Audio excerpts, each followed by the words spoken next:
Bismillahirrahmanirrahim.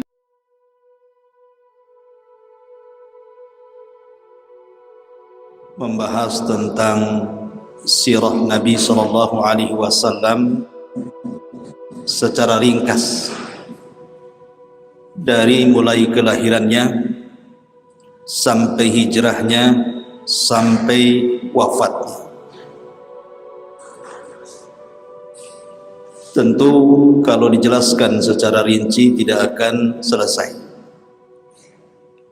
karena betapapun manusia ingin menjelaskan sirah Nabi SAW, usianya sudah pupus, sirahnya belum selesai.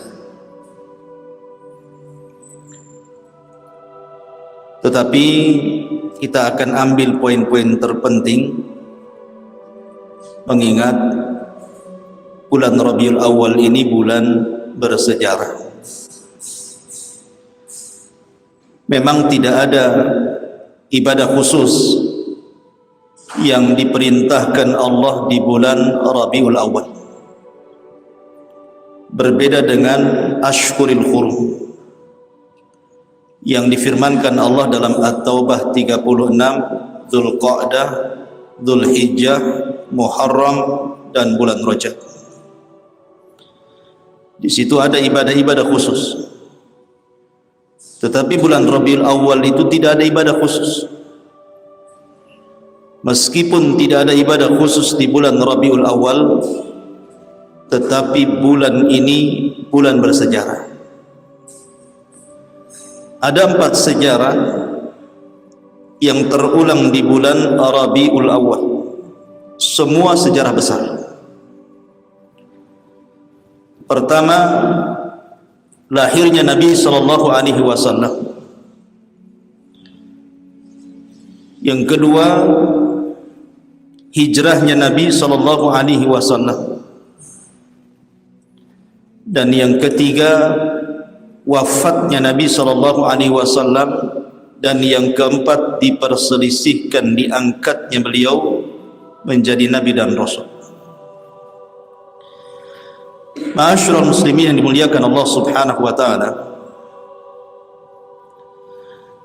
saya minta antum sabar, nanti mungkin agak lama sedikit ya malam ini, karena sejarah Nabi cukup panjang, tetapi saya akan ringkas seringkas-ringkasnya. Di dalam Al-Quranul Karim ada 2 surat yang sangat pendek yang antum semua hafal. Pertama suratul Fil, dan yang kedua surah Quraisy. Yakin antum hafal surat ini karena paling pendek. Di dalam suratul Fil, Allah Subhanahu wa taala menggambarkan bagaimana Allah Subhanahu wa taala menghancurkan tentara Abrahatul Asram yang hendak menggempur Ka'bah. Dan Allah Subhanahu wa taala jadikan mereka ka'asfin ma'kul, seperti daun yang dimakan ulat. Tidak ada yang tersisa dari pasukan Abraha kecuali dibinasakan. Adapun yang hidup dan berhasil lari, mereka dikehendaki Allah untuk menceritakan kisah itu, tetapi juga berakhir dengan kebinasaan. Lalu apa tujuan Allah Subhanahu wa taala menghancurkan Abrahatul Asram di sebuah lembah yang disebut dengan Wadin Muhassir? Wad artinya lembah, Muhassir itu pengepungan, lembah pengepungan. Tujuan Allah Subhanahu wa taala menghancurkan Abrahatul Asram, tujuannya adalah li'ila fi Quraisy, ila fihim rihlatash syita'i was-sayf. Tujuannya untuk ilaf. Ilaf itu mempersatukan orang-orang Quraisy yang sebelumnya bercerai-berai. Dengan peristiwa Abrahatul Asram itu orang-orang Quraisy jadi bersatu, dan mereka diberikan nikmat oleh Allah Subhanahu wa taala, dua nikmat yang sangat besar. Pertama, at'amahum min ju', yang kedua, wa amanahum min khauf. Pertama, Allah limpahkan rizkinya sehingga tidak ada orang kelaparan. Yang kedua, Allah berikan keamanan. Ma'asyiral muslimin yang dimuliakan Allah Azza wa Jalla, maka ketika Allah Subhanahu wa taala menghancurkan Abrahatul Asram, ya, karena Abraha tidak mungkin menghancurkan tanah haram, karena tanah haram adalah baladun amin, negeri yang sangat aman, yang Allah Subhanahu wa taala firmankan, wattini wazzaitun wa turi sinina wa hadzal baladil amin. Haram itu negeri aman, dan di situ akan lahir dari seorang wanita yang namanya Aminah. Aminah itu artinya aman. Seorang nabi, penutup para nabi dan rasul, yang membawa keamanan bukan hanya bagi penduduk Mekah, tetapi bagi seluruh manusia. Wa ma arsalnaka illa rahmatan lil alamin. Tidaklah kami utus engkau wahai Muhammad kecuali menebar rahmat. Di mana? Di seluruh semesta alam, jinnya ataupun manusianya. Makanya kalau kita lihat nama-nama yang terlibat di dalam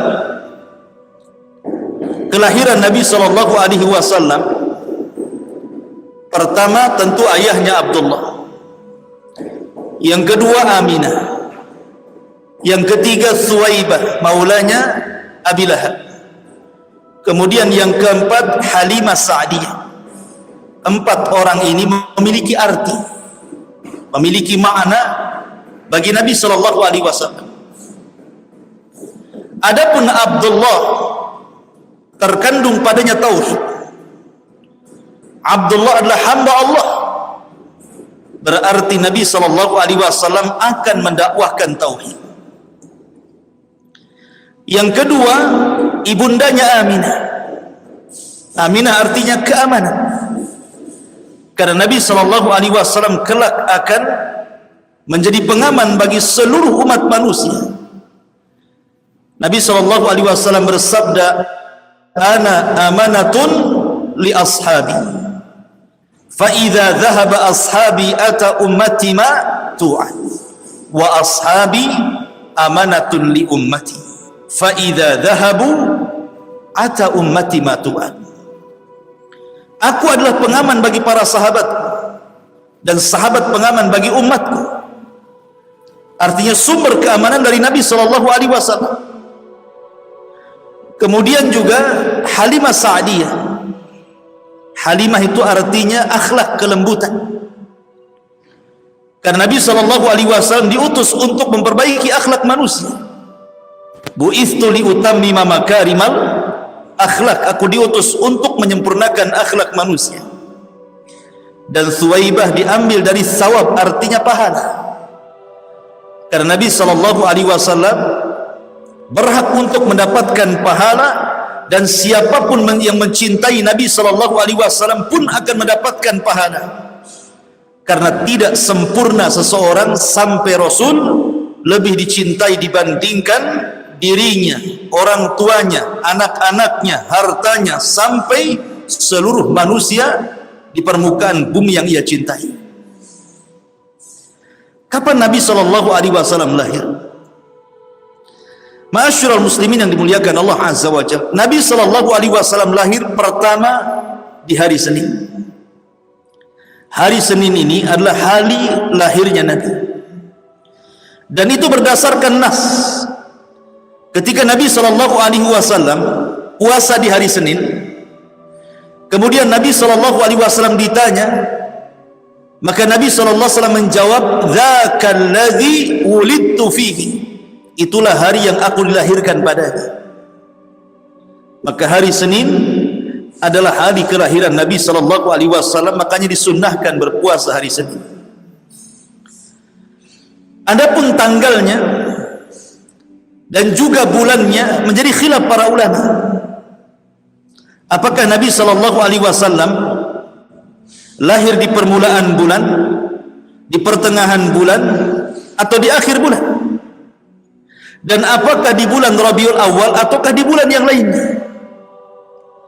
Mayoritas para ulama, jumhur ulama tarikh mengatakan bahwa Nabi SAW lahir pada tanggal 12. Walaupun ada yang mengatakan tanggal 2, ada yang mengatakan tanggal 8, ada yang mengatakan tanggal 12, ada yang mengatakan tanggal 18, tetapi mayoritas para ulama menetapkan tanggal kelahiran Rasul 12. Begitu juga bulannya, Rabiul Awal.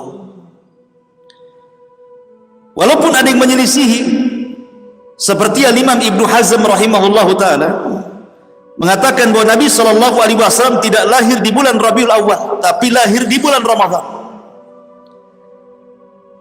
Tetapi tidak berdasarkan dalil, tetapi dalil.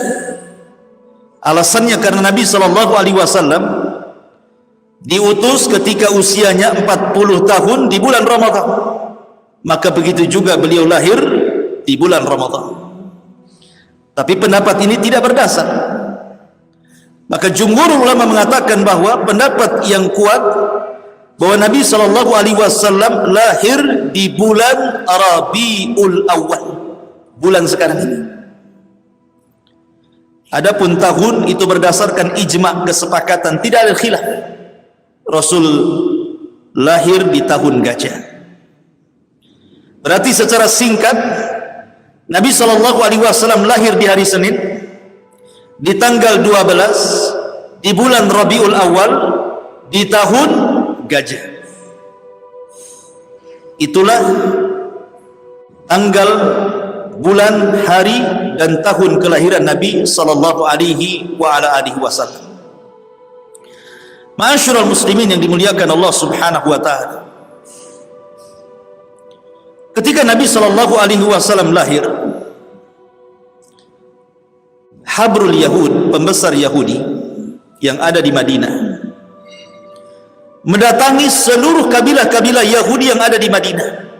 Karena ketika itu di Madinah dipenuhi dengan orang Yahudi, ada Bani Qunaiqah, ada Bani Nadir, ada Bani Quraidah. Dikumpulkan malam itu. Kemudian habrul Yahud, pembesar Yahudi mengatakan, afikum maulud, apakah ada di antara kalian yang melahirkan seorang bayi? Rupanya tidak ada di malam itu yang melahirkan satu pun dari orang Yahudi yang melahirkan bayi. Kenapa pembesar Yahudi ini keluar mengumpulkan orang-orang Yahudi? Karena di malam kelahiran Nabi SAW itu muncul bintang yang disebut dengan Najmu Ahmad, bintang Ahmad, dan itu tidak diketahui kecuali orang-orang Yahudi. Makanya kemudian pembesar Yahudi berkumpul, bertanya kepada orang-orang Yahudi, afikum maulud, apa di antara kalian ada yang dilahirkan dari anak-anak kalian? Kata orang yang tidak ada. Bingunglah habrul Yahudi. Kemudian mereka mengontak orang Yahudi yang ada di Mekah.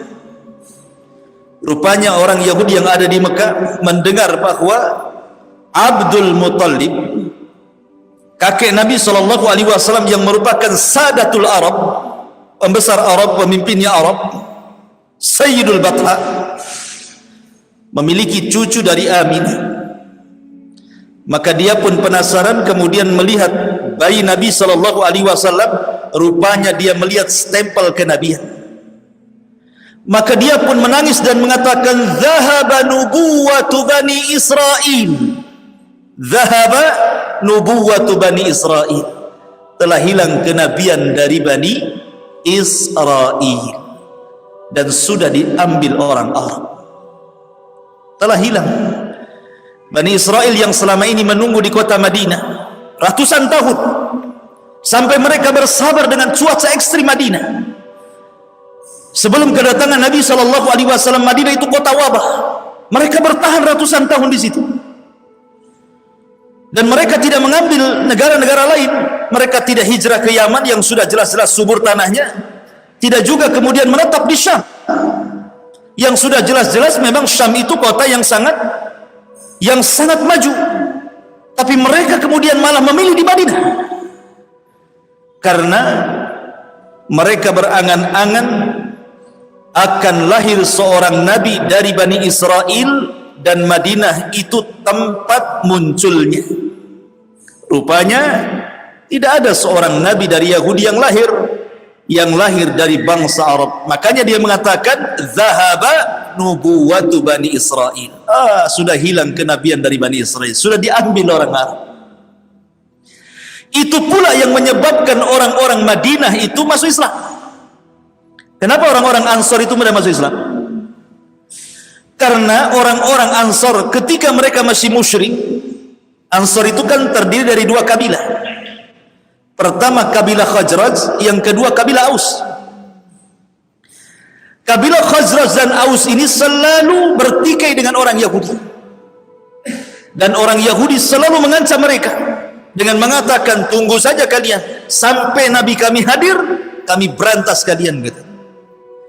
Sehingga Khazraj dan Aus mendapatkan banyak informasi tentang kenabian. Makanya ketika kemudian datang musim haji ala musyrikin, Nuqaba dari Khazraj dan Aus, para pembesar Khazraj dan Aus, mereka berangkat ke Mekah. Kemudian mendengar bahwa di Mekah itu ada seorang yang ngaku nabi. Karena mereka sudah dapat informasi dari orang-orang Yahudi, mereka ingin kemudian melihat nabi itu. Rupanya apa yang selama ini dibicarakan orang-orang Yahudi ada pada Nabi Shallallahu Alaihi Wasallam. Sebab itulah mereka tidak ragu-ragu masuk Islam. Kemudian setelah mereka pun yang sedikit ini masuk Islam, mereka pulang ke Madinah, diajaknya Khazraj dan Aus untuk masuk Islam. Makanya kenapa dakwah Rasul di Madinah itu tidak lama, tetapi mengislamkan banyak penduduk Madinah. Tetapi orang-orang Mekah degil karena tidak diinformasi soal kenabian. Makanya mereka keras menolak, apalagi hasadnya siapa? Abu Jahal kepada Bani Abdul Manaf. Makanya kemudian orang-orang Mekah sulit untuk beriman. Ma'asyiral muslimin yang dimuliakan Allah Azza wa Jalla, kembali kepada cerita kelahiran Nabi sallallahu alaihi wasallam. Ketika Nabi sallallahu alaihi wasallam lahir, sebelumnya Abdul Muttalib bermimpi bahwa dia akan punya cucu dan disuruh memberi nama Muhammad ataupun Ahmad. Maka betul saja, rupanya Aminah setelah 50 hari tragedi perang Gajah, kurang 3 tahun kan 50 hari itu, 2 tahun lebih,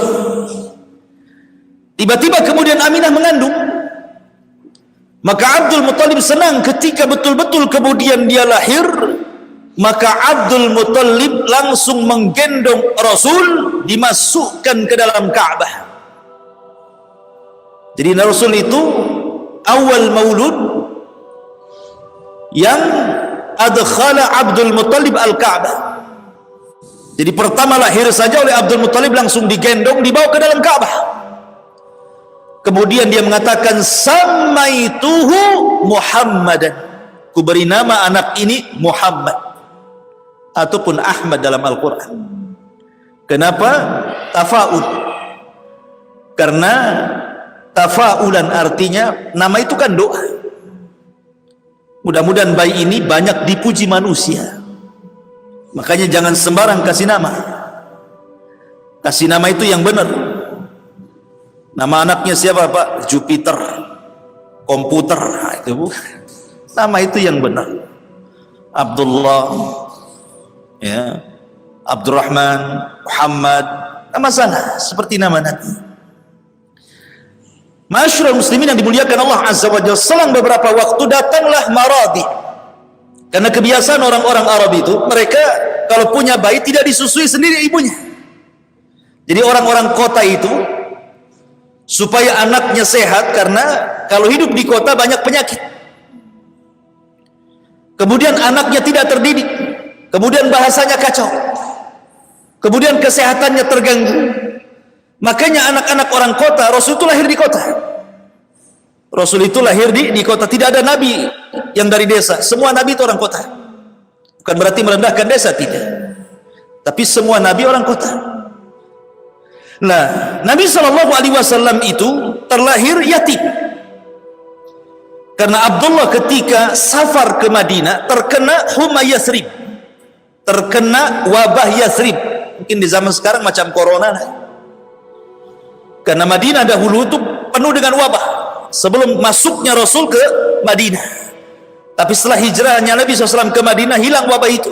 Makanya disebut Madinatun Thayyibah, Madinah yang baik, tidak ada wabah lagi. Lah Nabi SAW akhirnya terlahir yatim karena Abdullah meninggal karena wabah. Dan Rasul itu seyatim-yatimnya anak yatim, karena ketika brojol saja dia tidak melihat ayahnya, karena ayahnya meninggal ketika Rasul 6 bulan dalam kandungan Aminah. Dari sini Allah Subhanahu wa taala firmankan, "Wadduha wal laili idza saja ma wadda'aka rabbuka wa ma qala", sampai kepada wa wajadaka yatiman fa'awa. Kami dapati engkau Muhammad dulu yatim, fa'awa, Allah yang melindungimu. Kalau Allah yang melindungi siapapun, tidak mungkin terlantar bayi itu, karena Allah menjamin dengan melindunginya. Maka siapapun yang dilindungi Allah tidak akan terlantar. Walaupun Nabi itu diasuh dari tangan ke tangan, tidak pernah terlantar hidupnya. Tiba-tiba kemudian datang maradi, orang-orang yang menawarkan untuk menyusui bayi dari kampung-kampung, dari kabilah-kabilah Badui. Datanglah kabilah dari Bani Sa'idah. Ketika seluruh orang melihat Nabi SAW, tidak ada yang mau mengambil. Alasannya yatim, kemudian fakir. Kalau saya mengambil anak ini, kemudian saya susui, saya rawat, saya jaga, dapat apa saya? Ibunya miskin, anaknya yatim, sehingga tidak ada satupun keluarga Baduy yang mengambil Rasul untuk disusui. Rupanya ada satu orang yang telat datang, namanya Halimah Sa'diyah, orang paling miskin di desanya. Itu pun membawa atan, pakai unta yang kurus sekali. Lama jalannya kalau unta kurus itu, sehingga dia paling terakhir datang. Ketika seluruh kawan-kawannya, tetangga-tetangganya sudah mendapatkan bayi yang dibawa pulang ke kabilahnya, sudah tidak ada bayi lagi kecuali Rasul SAW. Mikir Halimah sudah yatim, miskin pula, tapi kemudian suaminya memastikan gak apa-apa, bawa saja anak ini, mudah-mudahan ada berkah. Akhirnya kemudian Halimah pun setuju, setuju untuk membawa Nabi SAW. Dibawalah Nabi SAW ke kabilah Bani Sa'diyah, ke rumah Halimah Sa'diyah. Subhanallah, ketika Halimah membawa gadis itu, membawa Nabi itu, bayi itu, Nabi SAW betul-betul berkah. Malamnya mereka itu sudah lelah, namanya dari perjalanan jauh, berhari-hari kan, menuju kota, apalagi miskin, tidak punya makanan. Tiba-tiba ketika mereka mengambil bayi Nabi SAW, subhanallah, kambing yang dibawanya, orang-orang dulu kan kalau bawa bekal kan bawa kambing, ya, kalau lapar disembeli, karena makanan pokoknya orang Mekah itu daging kambing. Beda dengan Madinah, kurma.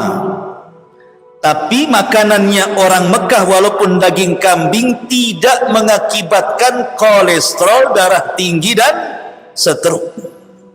Beda kambing Batam, apalagi kambing Tamiang, ya langsung ke Tamiang lah habis makan tuh. Kenapa kemudian kambing-kambing di sana itu kalau dimakan, pagi makan kambing, siang makan kambing, malam makan kambing, sehat? Karena ada doa berkah dari Nabi Ibrahim. Ketika Ibrahim alaihi salatu wasallam berkunjung ke rumah Ismail, Kemudian istri keduanya setelah menceraikan istri pertama, Ismail punya istri lagi satu, istrinya soleha. Kemudian dihidangkan kepada Ibrahim air putih Zam-zam, kemudian daging kambing.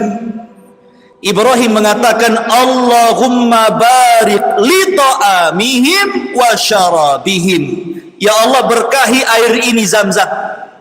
Ya Allah, berkahi daging ini. Sejak itu Zam-zam menjadi berkah, daging kambing pun jadi berkah. Tapi di sana, bukan di sini. Di sini ATB tidak berkah, apalagi kambingnya.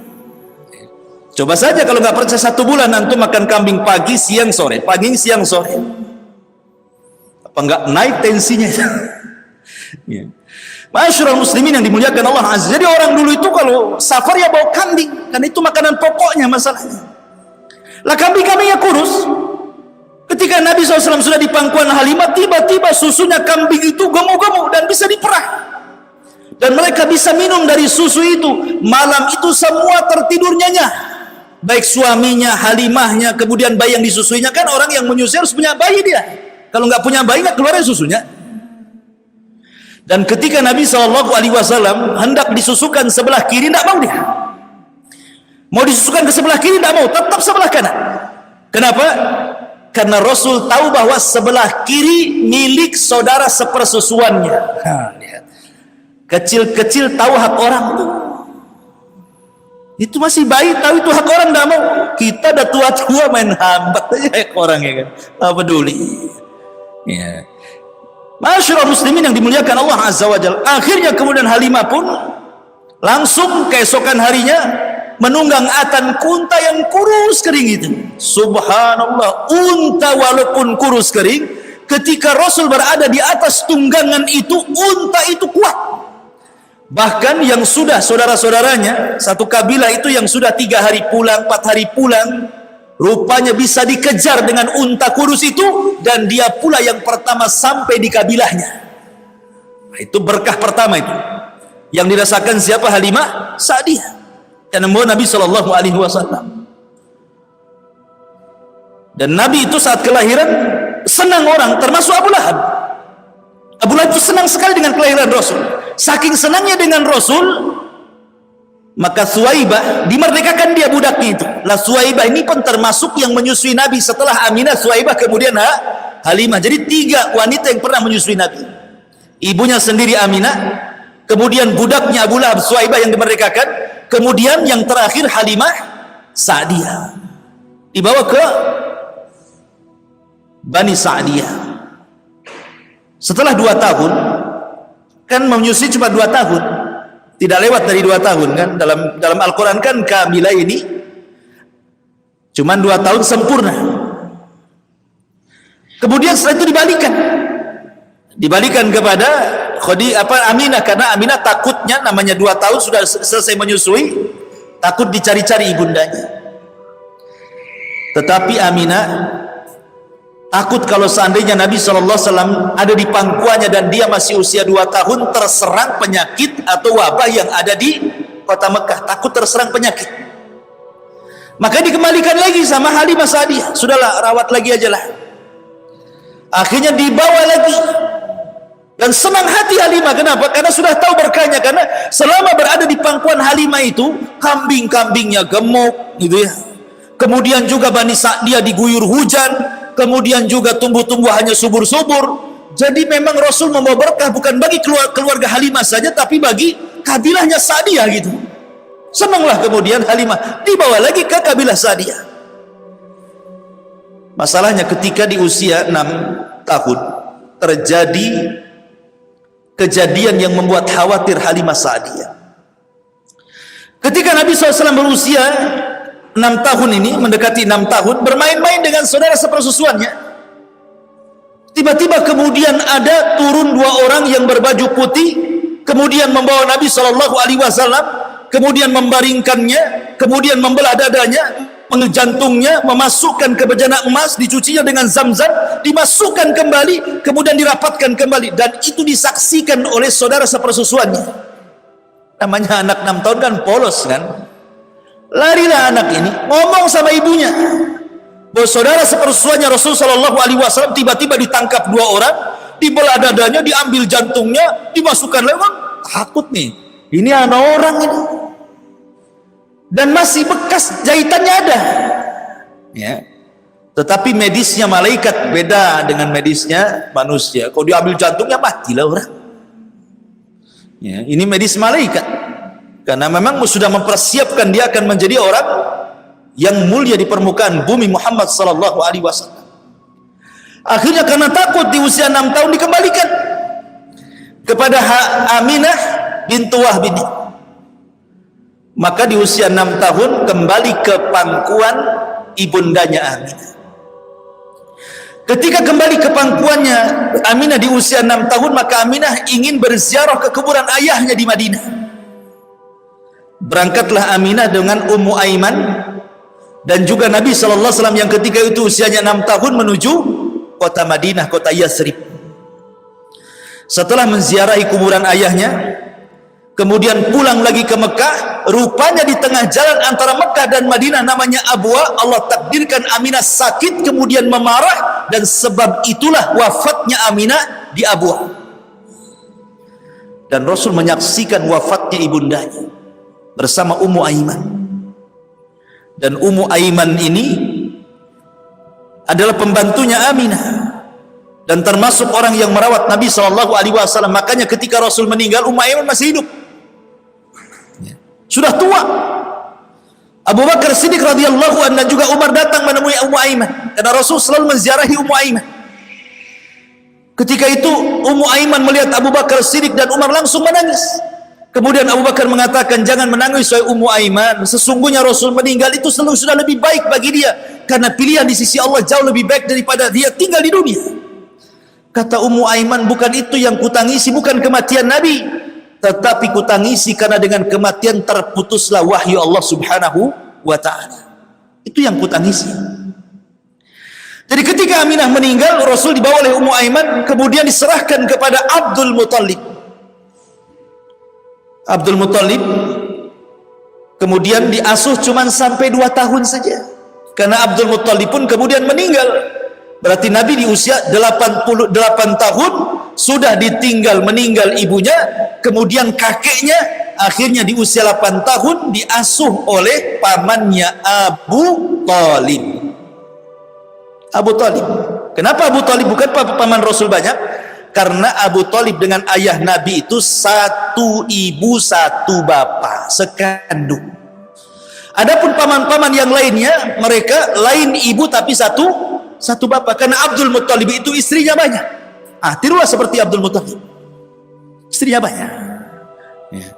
Masyarul muslimin yang dimuliakan Allah Azza wa Jalla, yang sekandung ini Abdul dengan Abu Talib. Makanya Abdul Muttalib berwasiat sebelum meninggalnya agar Abu Talib merawat Rasul sallallahu alaihi wasallam, karena Abdul Muttalib itu sangat mencintai Rasul melebihi anak-anaknya.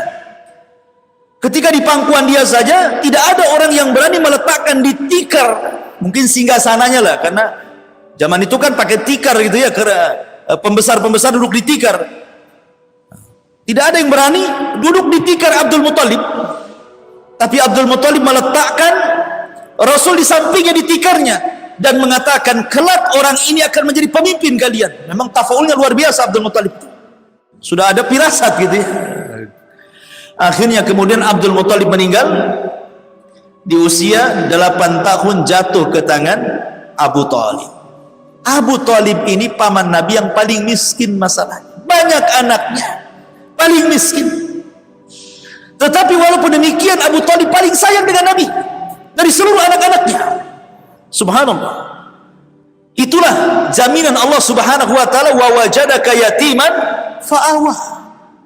Allah dapati engkau yatim dan Allah akan menjagamu. Dan kalau siapapun yang dijaga Allah, tidak mungkin Allah sia-siakan. Maka Rasul tetap mendapatkan kasih sayang sejak dari ibundanya, kemudian ibu susuannya, sampai kepada kakeknya, sampai kepada pamannya. Abu Talib sudah bukan orang lain, anak seperti anak kandung. Luar biasa sayangnya Abu Talib kepada Nabi SAW. Maka Rasul akhirnya hidup di rumah Abu Talib sampai menikah. Luar biasa, sampai menikah di rumah Abu Talib. Makanya setelah menikah dan dia jadi orang kaya, Rasul tidak mau melupakan kebaikan Abu Talib. Diambillah salah satu anak Abu Talib untuk ikut di rumahnya, namanya Ali bin Abi Talib, jadi anak angkat Nabi. Satu rumah dengan Rasul, Khadijah, Ali dan Zaid budaknya, sebagai balasan kebaikan merawat anaknya Abu Talib. Ma'asyiral muslimin yang dimuliakan, tumbuhlah Nabi SAW umur 9 tahun, 10 tahun, 11, 12 tahun. Sudah 4 tahun Nabi SAW berada di rumah Abu Talib. Di sini Abu Talib, kebiasaan orang-orang Mekah ingin melakukan safar. Safar dalam rangka rihlatas syita'i was saif. Syita ke Yaman, saif ke Syam. Jadi di musim dingin ke Yaman, di musim panas ke Syam, karena Yaman dekat. Makanya kalau musim dingin jauh-jauh kan bahaya. Ya, kalau musim panas kan tidak masalah, ke Syam jauh-jauh pun, berbulan-bulan di Syam. Jadi Abu Talib tidak tega meninggalkan Rasul, walaupun hendak dititipkan kepada Abbas pamannya yang lain, tapi hatinya Abu Talib tidak tega, sehingga akhirnya terpaksalah dibawa Nabi SAW sekalian diajari untuk berniaga. Di usia 12 tahun tuh, bayangkan melakukan safar yang jauh ke Syam, yang kalau naik unta itu 1 bulan. Maka diajaklah Nabi SAW menuju Syam. Banyak kafilah-kafilah yang bolak-balik mondar-mandir dari Mekah ke Syam, mondar-mandir itu setiap tahunnya. Tetapi di Syam itu, di perbatasan, ada seorang namanya Buhaira Rahib, seorang padri dari padri-padri Yahudi yang tinggal di perbatasan Syam. Dia diusir dari kaumnya karena terlalu keras, Buhaira Rahib itu, sehingga dia menyendiri dari kaumnya. Nah, setiap ada kafilah, ya biasa aja, nggak mereka begitu.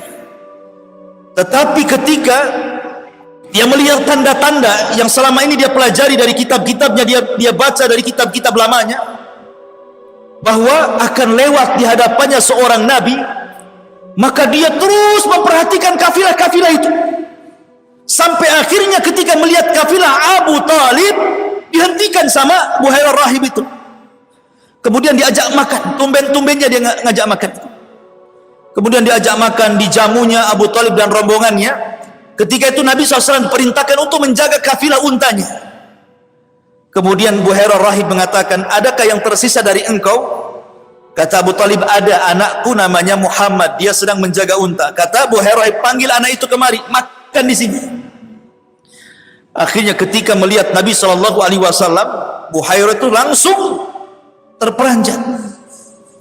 Apalagi kemudian melihat tanda-tanda kenabian yang ada di bahunya, maka langsung Buhaira bertanya kepada Abu Talib, ini anak siapa?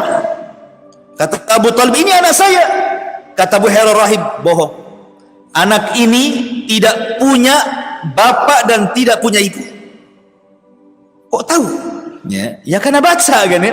Orang-orang Yahudi itu mengenal Nabi yang akan lahir lebih mengenal dibandingkan anak-anak mereka. Ya'rifunahu kama ya'rifuna abnahu.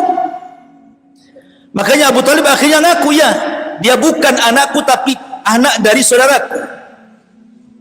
Dari situ kata Buhaira Rahib, tahukah engkau ya Abu Talib, anak ini akan menjadi sejarah dunia dan akan jadi nabi. Sebaiknya kau jangan meneruskan perjalanan ke Syam, sebab kalau orang-orang Yahudi Syam mengetahui dia calon nabi, pasti dibunuh karena hasadnya mereka. Rupanya nabi mereka yang ditunggu-tunggu bukan dari Bani Israel, orang Arab pula. Bisa dibunuh anak ini, bawa balik. Karena yang ngomong tokoh, Abu Talib takut lah kan itu kan. Kalau ngomong orang biasa mikir deh, ini yang ngomong Buhaira Rahib, seorang rahib besar kan itu. Akhirnya Abu Talib pun tidak jadi membawa Nabi ke Syam, balik lagi ke Mekah di usia 12 tahun. Maka Abu Talib hanya berdagang tanpa Nabi SAW. Lah ketika Nabi SAW di usia 12 tahun inilah, maka Nabi SAW berusaha mencari pekerjaan. Karena memang rata-rata pekerjaan orang miskin, orang susah di zaman itu ya jadi penggembala kambing. Cari orang kaya yang banyak kambingnya, kemudian dirawat kambingnya, kemudian ngambil upah dari hasil rawatannya. Kayak di kampung lah ya, pamannya antum punya sapi, dirawatkan ke orang, nanti kalau anak lahir 2, nanti yang satu untuk kita yang punya sapi, yang satu untuk yang merawatnya, kan begitu. Di kampung-kampung kan begitu biasanya, bagi hasil nih. Maka Nabi SAW bekerja kepada para orang-orang kaya yang banyak kambingnya. Makanya Nabi mengatakan, ma min nabi illa wara'al ghanam. Tidak ada satupun Nabi kecuali penggembala kambing. Pernah menjadi penggembala kambing. Lah ketika Nabi menjadi penggembala kambing inilah masyhur akhlak Nabi. Mulai terkenal akhlak Nabi sejak Rasul menjadi penggembala kambing. Dikenal kejujurannya, dikenal amanahnya, dikenal akhlaknya. Karena di usia remaja, seusia Nabi SAW itu, kalau di zaman jahiliyah, mereka terbiasa minum khamar, terbiasa main perempuan, terbiasa maksiat kepada Allah Azza wa Jal, terbiasa ngomong ucapannya kotor-kotor gitu ya. Tapi Nabi SAW tidak pernah mendekati sebagaimana gaya hidup anak-anak remaja di zaman itu. Rasul tidak pernah memegang botol khamar, Rasul tidak pernah mencaci maki, Rasul tidak pernah mengeluarkan kata kotor, Rasul tidak pernah berzina, Rasul tidak pernah maksiat gitu ya. Dia hanya sibuk dengan kambingnya. Maka mulailah terkenal akhlaknya Rasul di saat itu. Ketambah-tambah ketika musim kawin, musim menikah gitu kan. Kan banyak acara-acara walimah di mana-mana, walimatul arus itu. Ya kayak kita juga lah, walimatul arus itu kan kalau zaman dulu ya pakai organ tunggal, kalau nggak nyewa organ tunggal nggak sah kayaknya. Harus nyewa organ tunggal dulu ya. Harus ada minumannya, malamnya judi gitu ya. Kalau orang-orang dulu itu. Maka Rasul SAW diajak kawannya, ayo kita datanglah ke walimah. Rasul tidak mau. Kalau begitu maka kalau engkau tidak mau pergi bersama kami Muhammad, ya sudah, kami titipkan kambing-kambing kami. Maka sejak itulah Rasul jadi penitipan kambing. Ya. Jadi kambing-kambingnya kalau ada acara itu dititipkan kepada Rasul. Subhanallah, tidak ada satupun kambing hilang, tidak ada satupun kambing yang dimakan serigala, tidak ada satupun kambing yang sakit. Sejak itu dikenal amanahnya. Akhirnya bukan hanya kambing saja dititipkan, mulailah kemudian orang-orang Quraisy menitipkan barang. Kalau mereka safar, menitipkan uang kepada Rasul. Karena dikenal amanahnya, maka sejak itu Rasul dikenal di halayak orang umum Sadiqul Amin. Orangnya sadik, jujur, lagi amanah. Terkenal di akhlaknya itu.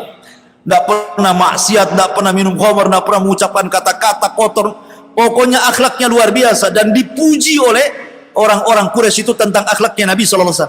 Makanya kenapa Abu Lahab itu suka dengan Nabi?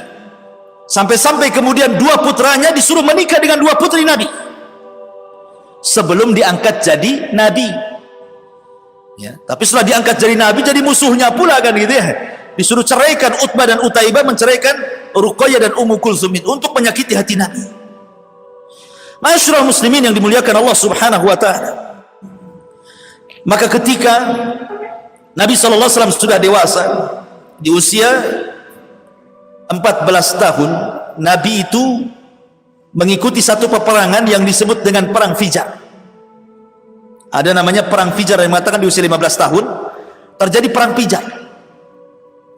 Perang Fijar ini diambil dari Fijar itu karena fujur. Fujur itu artinya fajir, kejahatan. Fa'alhamaha fujuraha wa taqwaha. Allah mengilhamkan yang jahat dan yang takwa gitu. Disebut perang Fijar dari fujur. Kenapa disebut fujur, kejahatan? Karena ketika itu kabilah Qais ibn Ailan menyerang kabilah Quraisy dan Kinanah di bulan-bulan haram dan di tanah haram. Marah orang Quraisy. Karena bagi mereka bulan hurum, Dzulqa'dah, Dzulhijjah, Muharram, Rajab itu bulan mulia, tidak boleh ada perang, apalagi di tanah haram. Tiba-tiba Bani kabilah Qais bin Ailan menyerang pula Bani Kinanah di tanah haram, di bulan haram. Bangkit orang-orang Quraisy. Perang, lama perangnya sampai 4 tahun. Ya kan? Sampai 4 tahun, bayangkan, sampai usia Nabi SAW mendekati 20 tahun itu. 19 tahun. Perang Fijar itu Nabi ikut serta itu, membela orang-orang Quraisy dengan menyediakan senjata. Ya. Artinya bahwa Nabi SAW sudah dididik oleh Allah Subhanahu wa taala untuk menjadi pahlawan perang. Ya, jadi sejak muda itu sudah disiapkan bahwa dia kelak jadi Nabi akan perang juga gitu ya. Makanya sudah disiapkan oleh Allah Azza wa Jalla, ada perang Fijar namanya. Lah setelah kemudian perang Fijar ini, selang beberapa waktu setelahnya bersusul, ada tragedi namanya Hilful Fudul namanya. Apa Hilful Fudul itu? Hilful Fudul itu artinya, hilf itu sumpah, Fudul itu artinya melampaui kewenangan, itu disebut Fudul. Kalau orang banyak ucapan, banyak ngomong itu namanya Fudulul Kalam, banyak ngomong. Tetapi yang dimaksud mencampuri kewenangan orang, karena ketika itu ada orang yang dizalimi.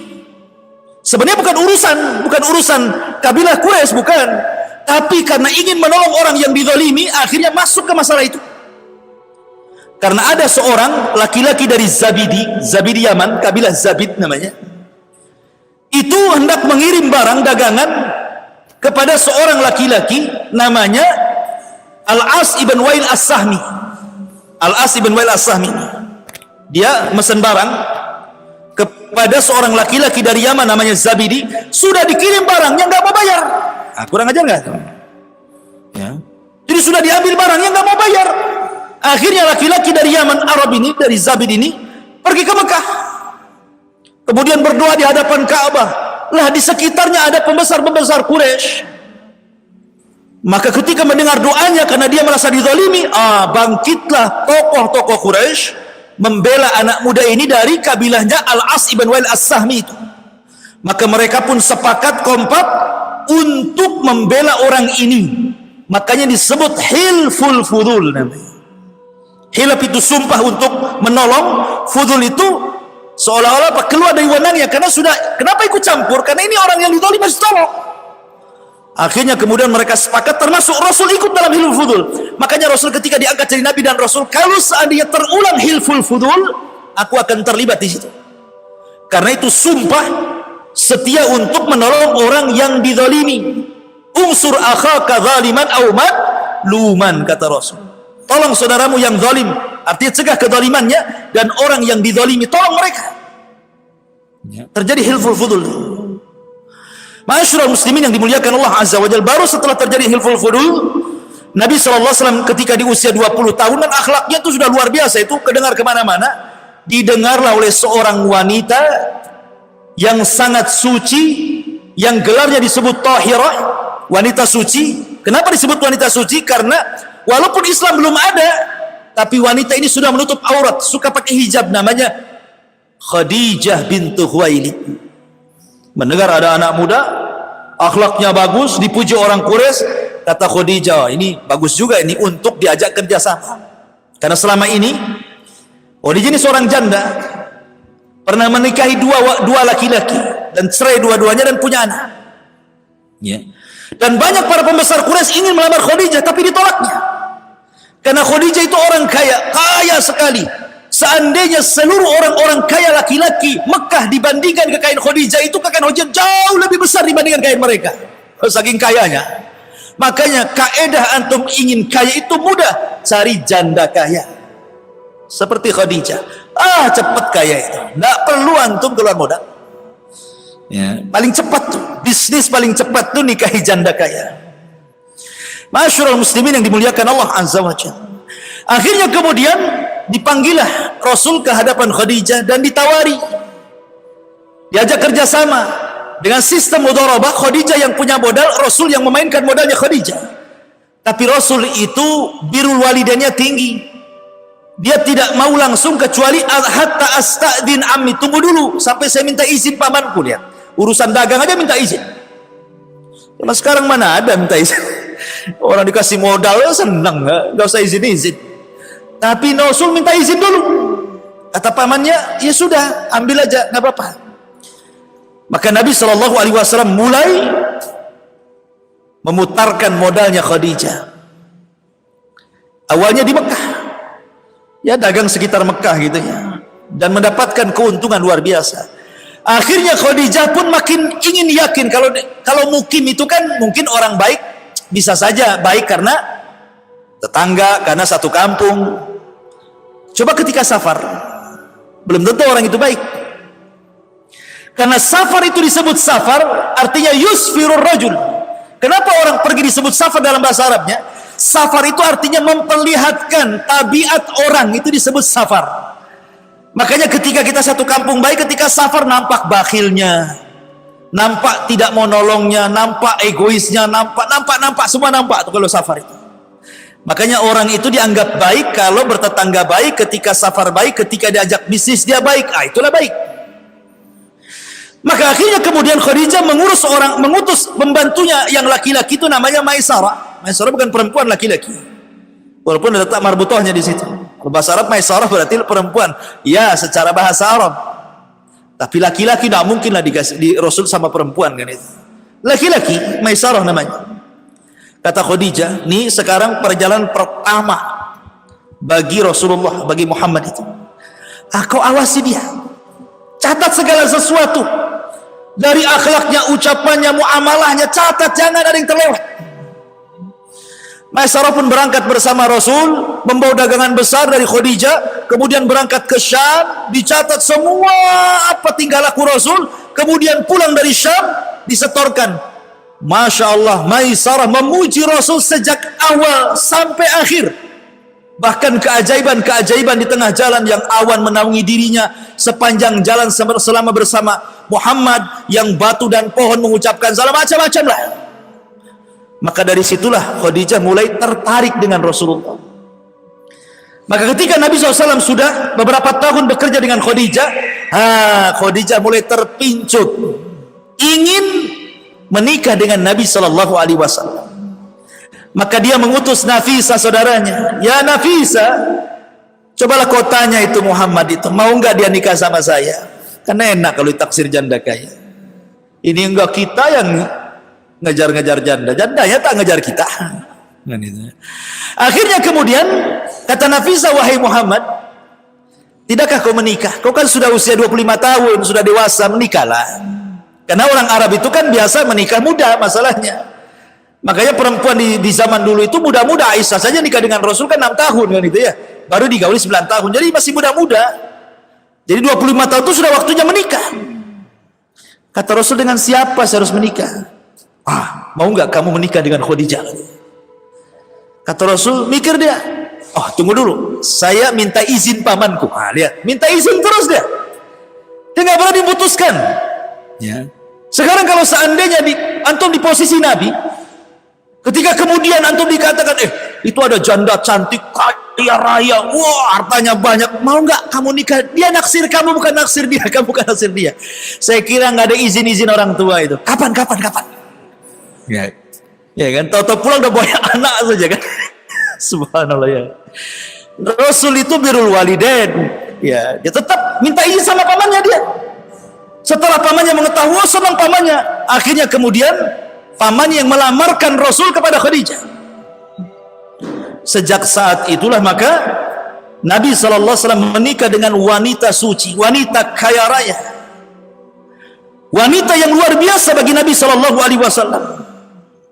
Dan Rasul membuktikan di halayak orang-orang Arab jahiliyah bagaimana memuliakan seorang wanita yang ketika itu wanita direndahkan. Khadijah dihormati karena kaya saja. Kalau dia miskin nggak dihormati. Ya. Masyaallah muslimin yang dimuliakan Allah Subhanahu wa taala. Maka resmilah Rasul menikah dengan Khadijah dengan mahar yang luar biasa, dengan menyembelih 10 ekor unta sebagai walimahnya dan membagi-bagi kepada fuqara wal masakin. Walimah antum pakai apa? 1 ekor kambing, 2. Ini 10 unta sembelih. Kadang-kadang nasi kotak pula walimah. Masyaallah muslimin yang dimuliakan Allah Subhanahu wa taala. Akhirnya kemudian setelah menikah dengan Khadijah, maka Nabi SAW diserahkan oleh Khadijah. Karena Khadijah kan sudah lama Rasul bekerja sama dia, kan tahu akhlaknya, tahu muamalahnya, tahu kebaikannya. Maka Khadijah 100% yakin dengan Rasul. Ketika sudah menikah saja, dia menyerahkan seluruh kekayaannya, seluruh bisnisnya kepada Nabi SAW. Luar biasa. Anda nggak yakin kalau antum dapat janda kaya diserahkan hartanya, itu nggak yakin. Karena nggak yakin sama antum masalahnya. Nanti nikah lagi antum. Masyaallah muslimin yang dimuliakan Allah Azza wa Jalla. Artinya bahwa Khadijah yakin betul dengan Nabi, diserahkan semuanya. murni Khadijah menjadi ibu rumah tangga. Dan subhanallah, Allah karuniakan kepada Rasul banyak anak dari Khadijah. Lahirlah Zainab, lahirlah Ruqayyah, lahirlah Ummu Kulsum, lahirlah Fatimah. Ini perempuan, semua hidup dan semua menyaksikan mereka menikah. Mereka hidup sampai menikah dan punya anak sebagian mereka. Tapi yang laki-laki disayangkan mati di waktu bayi. Punya anak Qasim laki-laki mati di usia hitungan bulan. Kemudian punya anak lagi Abdullah mati juga di hitungan bulan. Jadi Nabi SAW tidak punya garis keturunan laki-laki. Walaupun ada dari budaknya Maria Qibtiyah yang diberi nama Ibrahim pun meninggal dunia. Padahal garis keturunan itu dari laki-laki kan. Makanya orang Arab itu melarang wanitanya menikah dengan laki-laki di luar Arab, karena akan merusak nasab. Tapi kalau laki-lakinya suka-suka dia lah, mau nikah sama orang Batam, mau nikah sama orang Garut, sama terserah, karena nasab ke bapak semua, ya kan? Tetapi Nabi itu bukan bapak bagi anak-anaknya. Maka Muhammadun aba ahadin mir rijalikum, walakin Rasulullah wa khataman nabiyyin. Rasul itu bukan bapak bagi anak-anaknya saja, tapi Rasul itu bapak bagi seluruh umatnya. Makanya istri Nabi disebut Ummul Mukminin, ibunya orang-orang yang beriman. Berarti Nabi Masyaallah muslimin yang dimuliakan Allah Azza wa Jalla. Setelah kemudian menikah dengan Khadijah dan dia memainkan perannya seorang bisnismen, maka makin kaya, makin kaya, makin kaya. Disitulah Rasulullah SAW akhirnya berjumpa dengan Abu Bakar, berjumpa dengan Utsman, berjumpa dengan Abdurrahman bin Auf, berjumpa dengan para pembisnis hebat, ulung-ulung itu. Karena Rasul juga orang kaya, pembisnis juga, sehingga mereka kadang safar bersama ke Syam, safar ke Yaman. Rasul dikenal bukan hanya orang kaya saja, tapi akhlaknya luar biasa. Jarang orang kaya akhlaknya bagus. Jarang orang kaya orangnya dermawan gitu ya. Nabi itu luar biasa terkenal akhlak dan juga kekayaannya. Lah ketika Nabi sudah di puncak suksesi loh, kesuksesan dia, di puncak kesuksesannya, di usia ya sekitar 37 tahun. Ya, sebelumnya Rasul juga pernah menyatukan bangsa Arab ketika Ka'bah roboh kan. Ya, kemudian setelah dibenahi, perang nih, orang-orang ribut dengan Hajar Aswad. Siapa yang meletakkan nih Hajar Aswad nih? Kata kabilah ini saya, kata kabilah ini saya. Akhirnya ditengahi. Sebaiknya yang meletakkan batu ini, tunggu siapapun yang datang dari pintu sebelah sana, maka dia yang berhak. Rasul datang dari pintu itu. Ya. Akhirnya Nabi SAW dengan kecerdasannya, sudahlah ambil kain, letakkan batu di tengah kain, kalian pegang satu-satu di ujung-ujung kain, kan sama-sama ngangkat namanya. Disatukan kabilah-kabilah itu. Ya. Dan dulu Masjidil Haram bukan Masjidil Haram namanya. Ya. Dulu juga Masjidil Aqsa bukan Masjidil Aqsa namanya. Dulu namanya Al-Bait. Masjidil Aqsa disebut Baitul Maqdis. Sejak turun surah Al-Isra itulah Subhanalladzi asra bi abdihi lailan minal masjidil haram ilal masjidil aqsa. Sejak itulah Al-Bait disebut Masjidil Haram dan Baitul Maqdis disebut Masjidil Aqsa. Ya, sejarahnya seperti itu. Nah, Nabi SAW akhirnya karena sudah kaya sekali gitu, tetapi melihat akhlak orang-orang Arab ini bejat masalahnya. Dia tidak tenang hidupnya. Melihat orang-orang masyarakat jahiliyah suka mabuk, suka zina, suka makan bangkai, ya, memutus silaturahim, macam-macam lah kan. Rasul berpikir gitu ya. Maka Nabi SAW mulai ingin tahanut, ingin menyendiri. Di usia 37 itu dia mulailah ke Mina, kadang-kadang 1 bulan di Mina, kadang-kadang 1 bulan di Muzdalifah, sampai akhirnya ketika usianya 40 tahun tepat di bulan Ramadan, Nabi menemukan tempat yang sangat tinggi sekali yang Mekah nampak dari atas. Namanya Gua Hira. Rupanya ketinggian Gua Hira itu memiliki makna hissi wa maknawi. Artinya hissi bahwa Nabi berada di ketinggian, bahwa dia akan menjadi orang yang paling tinggi di seluruh bangsa Arab. Dan secara maknawi Dia akan menjadi seorang nabi yang akan memimpi bukan hanya bangsa Arab, tetapi seluruh bangsa-bangsa di dunia. Disitulah Rasul di bulan Ramadan selama 1 bulan tinggal di Gua Hira. Khadijah bolak-balik ngantar makan. Maka ketika tanggal, ada yang mengatakan 27 Ramadan, ya, karena Al-Quran turun itu di akhir 10 akhir Ramadan. Keliru ada orang yang mengatakan nuzulul Quran itu tanggal 17. Karena tanggal 17 itu tidak ada Lailatul Qadar. Lailatul Qadar itu kalau tidak tanggal 21, 23, 25, 27, 29. Antara itulah Quran turun. Walaupun ulama yang merojekkan 27 kan, 27 Ramadan itu. Anggaplah Rasul di tanggal 27 Ramadan, artinya sudah 27 hari Rasul dalam gua itu. Tiba-tiba datang orang yang berbaju putih sangat tampan, kekar gitu ya, memeluk Rasul dari belakang. Kemudian membisikkan, "Iqra ya Muhammad. Iqra ya Muhammad." Rasul ini tidak bisa baca tulis, maka dia mengatakan ma'ana biqari, ma'ana biqari. 3 kali disuruh Iqra, dia nggak bisa. Akhirnya mulailah ditalkinkan oleh orang ini dan mengatakan, "Iqra bismi rabbikal ladzi khalaq, khalaqal insana min 'alaq, iqra wa rabbukal akram alladzi 'allama bil qalam, 'allamal insana ma lam ya'lam." 5 ayat pertama surah Al-Alaq turun. Ketika itulah Rasul resmi diangkat jadi nabi. Baru 3 bulan setelahnya diangkat jadi Rasul dengan turunnya surah Al-Mudaththir 5 ayat. Karena surat yang pertama turun itu Al-Alaq, itu nomor 1. Nomor 2-nya Al-Mudaththir. Nomor 3-nya Nun. Nomor 4-nya Muzammil. Nomor 5-nya Al-Fatihah. Nomor 6-nya Al-Lahab. Baru surat-surat terus sampai selesai. Ya. Ma'asyiral muslimin yang dimuliakan Allah Azza wa Jalla. Jadi ketika Nabi SAW kemudian sudah dinobatkan jadi Nabi dengan turunnya surah Al-Alaq 5 ayat pertama ini, maka Nabi SAW pun pulang. Ya. Kemudian di tengah jalan, rupanya dia menyaksikan Jibril dalam bentuk aslinya, gitu ya, sedang duduk di antara langit dan bumi. Ketakutan Nabi. Ya gimana loh? Gitu. Jibril itu besar, memiliki 600 sayap, satu sayapnya terbentang antara ujung barat dan ujung timur, sadal ufuk kan itu ya. Jadi kalau melihat ke sana sayap Jibril, melihat ke sana sayap Jibril, ke belakang sayap Jibril, kayak langit itu sayap Jibril semua, sadal ufuk namanya ya. Gimana nggak takut Nabi? Makanya Nabi SAW kemudian pulang dan mengatakan kepada Khadijah, "Dathiruni, dathiruni ya Khadijah, selimuti aku, selimuti aku." Dan peristiwa itu setelah 3 bulan, kemudian tiba-tiba ketika Rasul di dalam selimut, Jibril datang dan mengatakan, "Qul ya ayyuhal muddatsir." Hei orang yang berselimut, "Qum fa'anzir." Qum fa'anzir. Berdiri, jangan tidur. Beri peringatan orang-orang. Wa rabbuka fakabbir. Dan Rabbmu besarkan. Wa thiyabaka fatahhir. Bersihkan pakaian. Wa ruzza fahjur. Dan begitu seterusnya.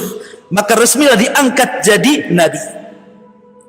Jadi nabi itu konsekuensinya kita wajib membenarkan, Rasul itu konsekuensinya kita wajib mengikuti.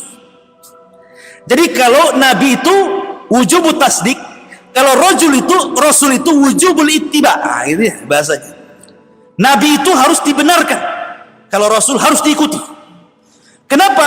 Karena ketika jadi nabi, Rasul tidak disuruh untuk menyampaikan. Ya, ketika jadi nabi Rasul tidak disuruh untuk menyampaikan, yang disuruh untuk belajar. Iqra, iqra, iqra kan itu. Suruh belajar.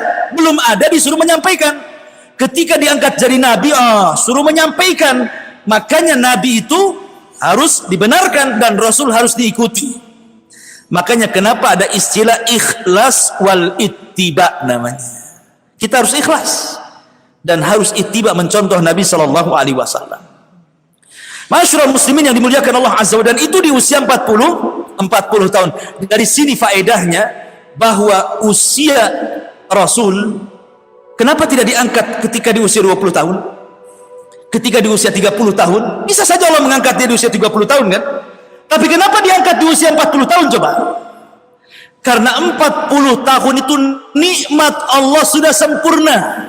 Rata-rata usia 40 tahun sudah punya istri, sudah punya anak, sudah punya rumah, sudah punya pekerjaan. Apalagi tinggal tobat ibadah kepada Allah. Alam ya'ni lilladzina amanu an tahsha'a qulubuhum bi dzikrillah wa ma nazala minal haq.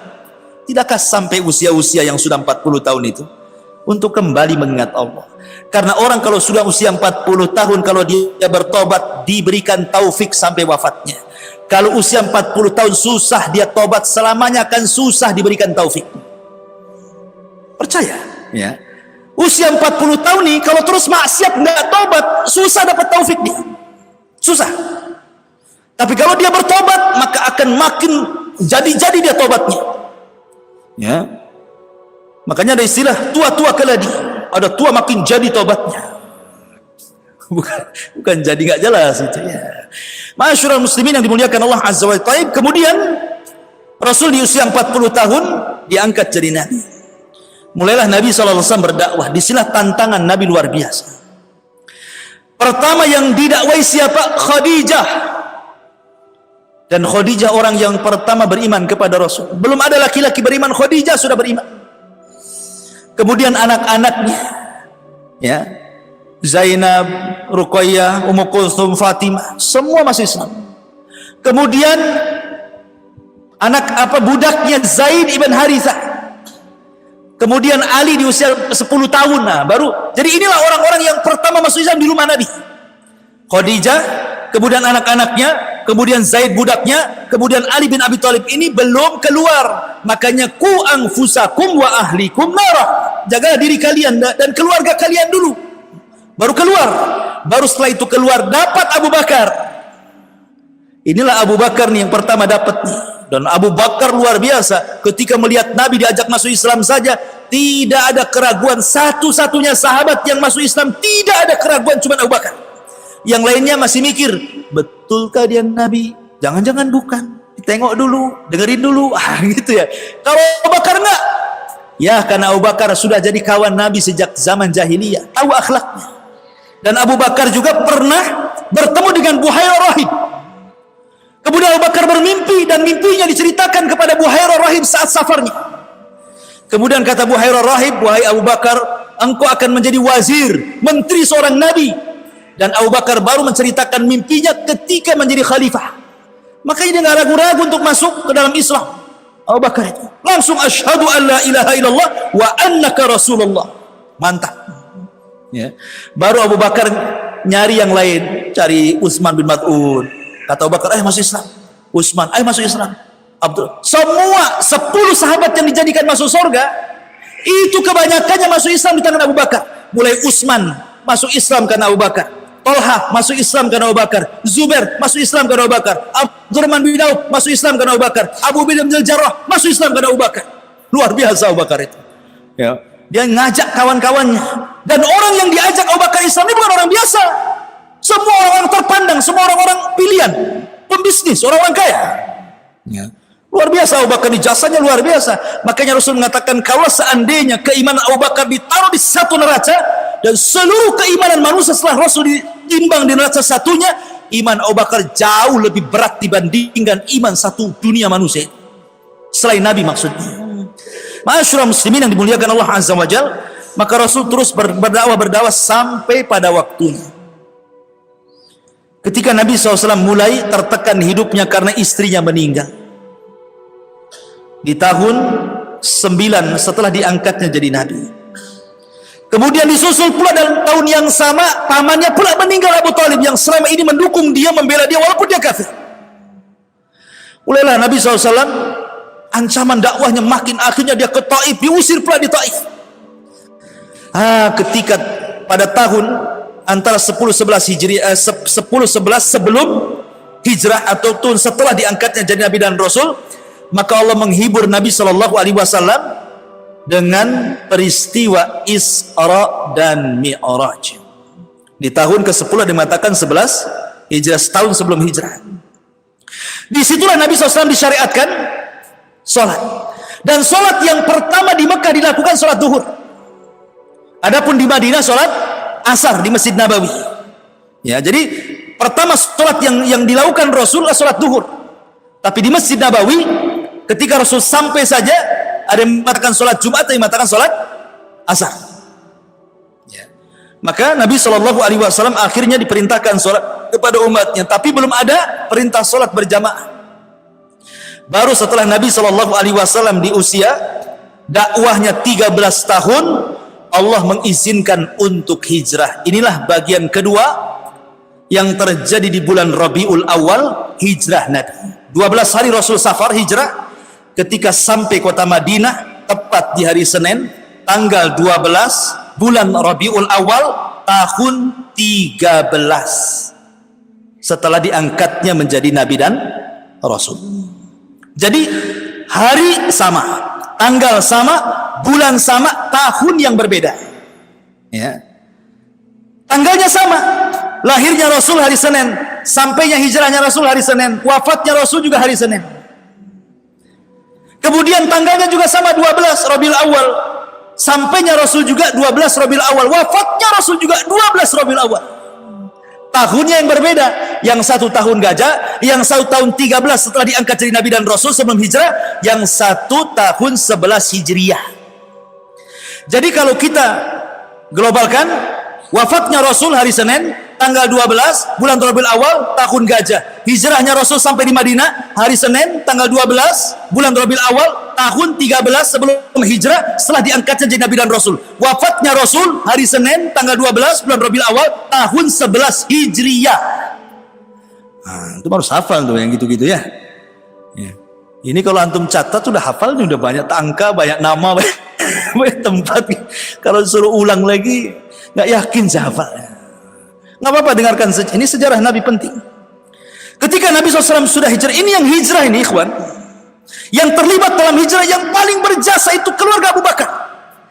Pertama yang berjasa Abu Bakar, yang kedua anaknya Asma, yang ketiga anak laki-lakinya Abdurrahman, yang keempat pembantunya Abdullah ibn Uraikid. Ini 4 orang berjasa dalam perjalanan hijrah. Pertama Abu Bakar, karena yang mendanai semua hijrah Rasul Abu Bakar. Kedua Asma inilah yang membawa makanan saat Rasul bersembunyi di Gua Sur. Tadi Gua Hiro, sekarang Gua Sur. 3 hari untuk mengelabui orang-orang musyrik seolah-olah Rasul sudah berjalan di jalan Madinah, padahal dia masih sembunyi di Gua Sur di Mekah. Yang ngasih makan Asma, bayangkan Asma ini harus meregang nyawa loh ya, kalau ketahuan bisa dibunuh dia ya. Tapi dia tetap mengantar makanan untuk abinya, bapaknya dan Nabi. Kemudian Abdurrahman sebagai informan, ngasih informasi gerak-gerik orang-orang yang ada di Mekah ini. Nanti kalau sudah dapat kabar langsung dia sembunyi-sembunyi datang ke gua, ngasih tahu Nabi, ngasih tahu Bakar. Kemudian yang ketiga Abdullah ibn Uraikid, dia pura-pura menjadi pengembala kambing di bawah gua. Nanti kalau ada musuh, dia kasih tanda-tanda, kasih sinyal-sinyal. Ini kan luar biasa. Memang sudah dihitungkan matang-matang kan strategisnya kan.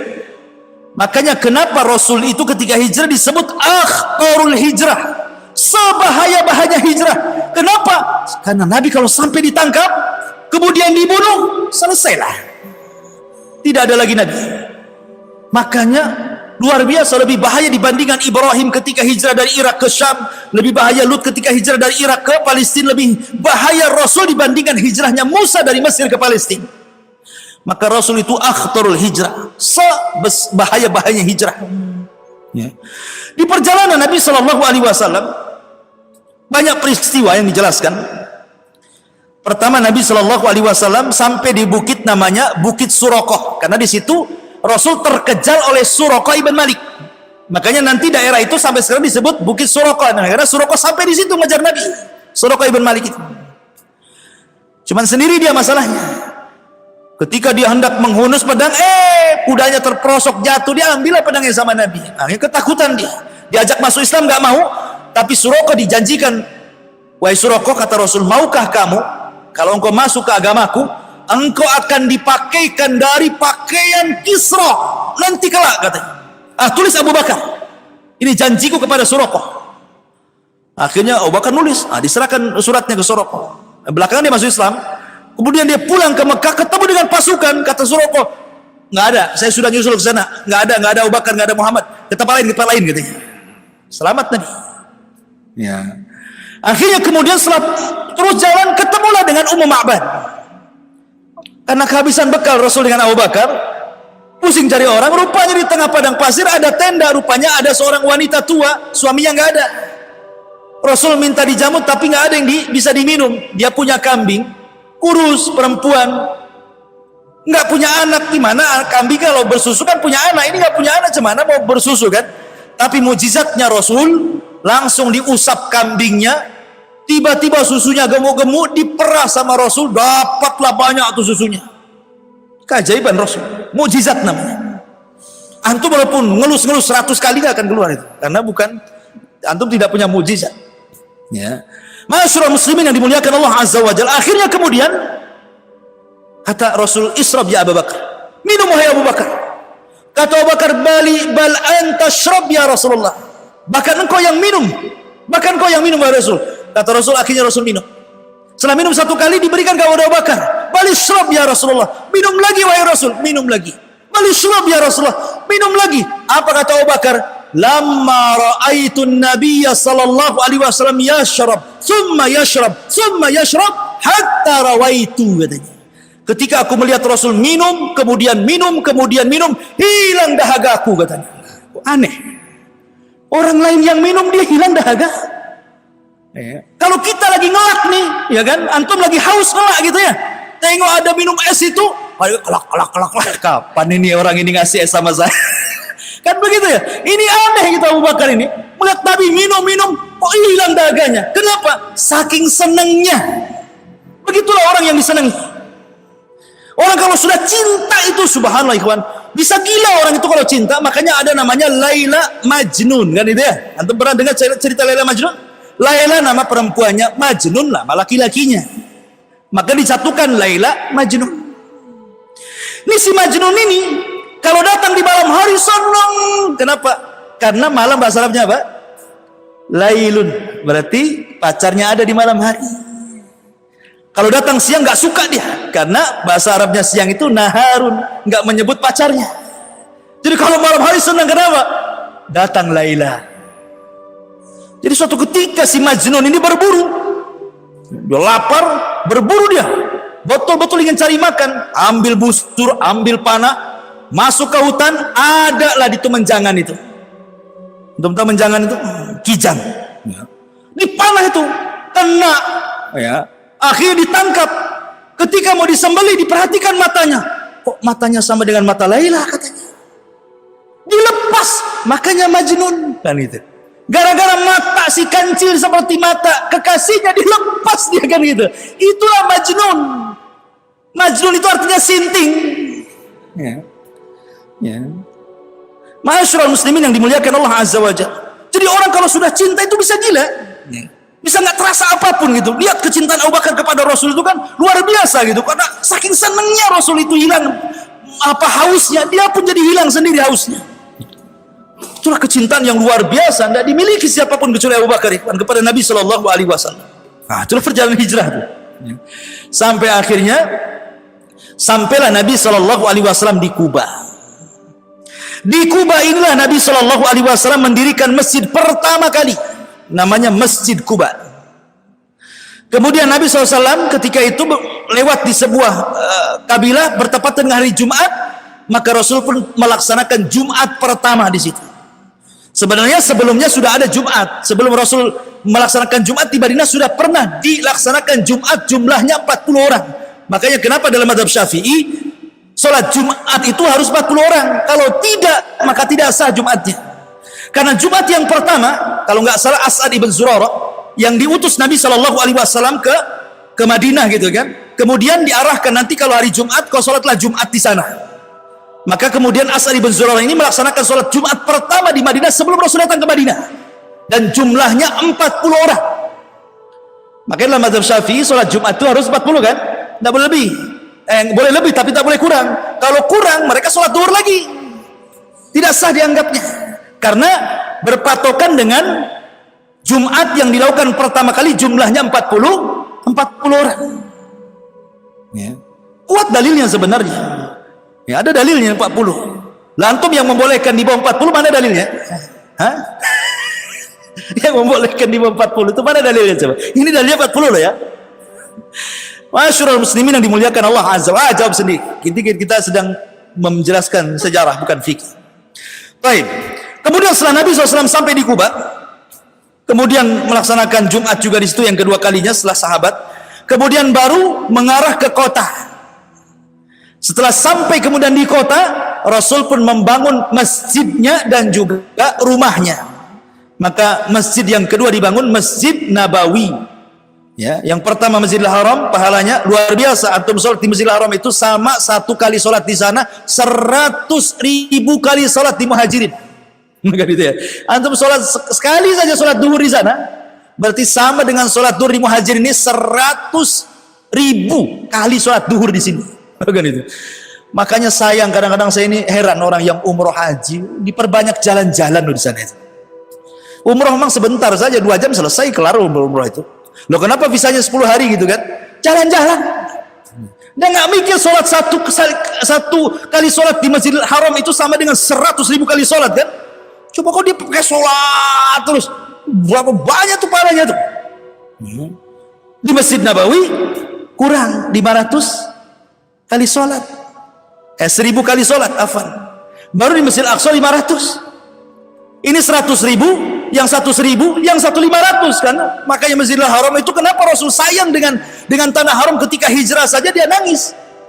Sampai mengatakan tidak ada tanah yang lebih baik dari engkau wahai tanah haram. Kalaulah bukan karena kaumku mengusirku, ngapain aku harus pergi dari sini, kata Rasul. Saking cintanya dengan tanah haram. Ma'asyiral muslimin yang dimuliakan Allah Azza. Intinya bahwa Rasul kemudian membangun masjid. Lah di sana Nabi SAW mulai menggerakkan dakwah di kota Madinah. Terjadi banyak peperangan. Umrah Nabi SAW sampai 4 kali.